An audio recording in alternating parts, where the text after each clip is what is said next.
Episode में आप देखेंगे अरूज जो कि अपने माजी की खोज में दौड़ दौड़ कर थक चुकी है, मगर वो फिर भी हिम्मत नहीं हारती क्योंकि उसने अपने माजी का भी पता लगाना है और अपने असल वालिदैन का भी। तो ऐसे में घर गई तो वालिदा उसकी और मदद करती हैं। अरूज उन्हें मिली थी, ये सब सामान तुम्हारा है। अरूज तो फौरन से उनके हाथ से लेकर देखती है और तभी उसकी वालिदा ने उसे ब्रेसलेट भी दे दिया कि ये तुम्हारे हाथ में था और अब यही है वही असल निशानी जो कि ताई बेगम अच्छे से जानती हैं। अब अरूज ने जब ये ब्रेसलेट देखा तो वहाँ पर अरीज ही लिखा था और इसे देखने के बाद वो समझ गई कि मेरा नाम अरीज ही था जो कि मेरे माँ बाप ने रखा था। अब ये सब देखकर अरीज तो बहुत ज्यादा रोने लगी। ये सब चीजें देखकर तो मुझे ऐसे लगता है मैं अपने अम्मी अब्बू को बहुत अजीज थी, बहुत प्यार करते थे वो मुझसे, लेकिन ऐसा क्या हुआ कि मैं यहाँ आ गई और वो मुझसे बहुत दूर चले गए। जबकि दूसरी जानिब सलमान को अब नहीं मालूम कि अरूज आखिर कहाँ है।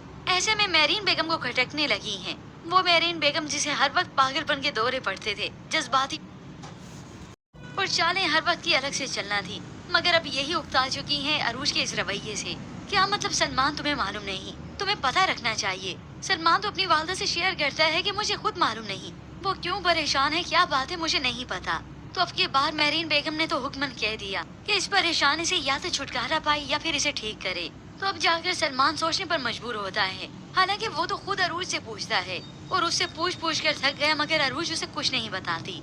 मगर वहाँ पर फिर अरूज के मुंहबोरे वालिद आए तो वो उनसे गिला करती है कि आपने मुझे पहले क्यों नहीं बताया। मेरे दिल से आप लोगों की मोहब्बत कम नहीं होगी, लेकिन मैं अपने असल वालिदैन के बारे में जानना चाहती हूँ और वो तो अपनी बेटी के बारे में सच्चाई कहते हैं। अगर हम तुम्हें पहले बता देते तो तुम्हारा क्या हाल होता, तुम अभी खुद को देख लो। अगर पहले बता देते तो तुम्हारी शख्सियत बिल्कुल ही बिखर जाती।